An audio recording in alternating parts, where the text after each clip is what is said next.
Welcome to the Longleaf Raceway. John Andretti won the pole for today's race. Starting alongside him is going to be Bill Elliott in the 9 car. Both of those drivers have had a poor start to their season, but they're hoping to turn that around here today. And a win for either one of those drivers would lock them into the playoffs. And after today, there's only going to be 3 more chances to do that. Right now, the pace car is heading onto pit road, and we're ready to get this race underway. The green flag is out here in race 4.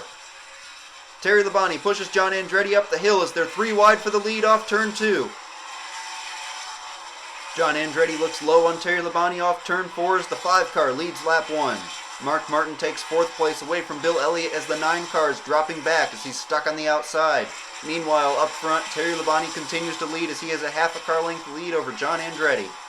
Mark Martin is looking low on Ricky Craven. He's going to take 3rd place away from the 32 car. In trouble, the 25 car is spinning. The 9 gets into the 12. The yellow flag is out. Let's see what happened. It looks like the 25 car just got loose here. I don't think there's any contact from the 44 as the 9 car goes down the racetrack to avoid the 25 and he gets into the 12 car. So all 3 of those cars have damage. They're on pit road, but they will be able to repair their cars and come back out onto the racetrack. The green flag is back in the air. John Andretti's looking strong on the outside, but he's going to lose his momentum off turn 2, and Mark Martin's going to get by him for 2nd. The 43 car goes up into the wall, and he gets loose and comes down and hits the 10 car. A big crash here in the front straightaway. The yellow flag is out. Let's see what happened. It looks like the 6 car got up a little high on the racetrack and kind of pushed the 43 into the wall. And when he gets onto the straightaway, the car just comes down the racetrack and into the 10 car of Scott Riggs. The 10 car is lucky he didn't flip over right there, as both of those cars are done for the day.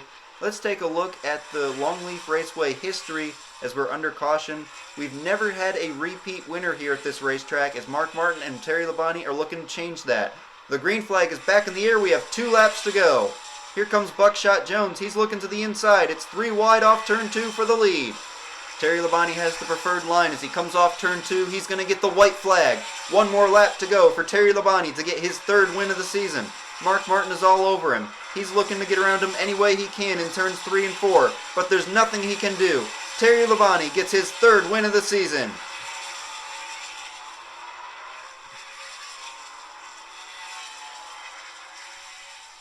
It may be early, but I think it's safe to say that Terry Labonte is the man to beat if you want to win the Season 3 championship.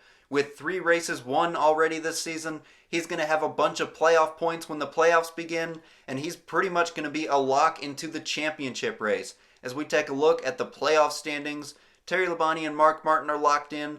Then Buckshot Jones is looking pretty good as he's 14 points above the cut line. Ryan Newman, Kyle Petty, and Ricky Craven, they're all currently in, but they could be bumped out by anybody who gets a win. Now we'll take a look at the fantasy standings as Kendley Van Leuven picked the winner for the 2nd week in a row. SRA Smoking Puppy 841 is only 1 point behind him for the lead, and then there's a bunch of people just a few points behind them. As we take a look at the rest of the fantasy standings, remember that you can still compete even if you did not pick a driver in the first 2 races. You can still compete just for fun, and here are the drivers that you can pick from for race 5. It's pretty simple. 1 driver from the top half of the points and then 1 driver from the bottom half. So best of luck to everybody in race 5, and I will see you next week at the Cardinal Raceway.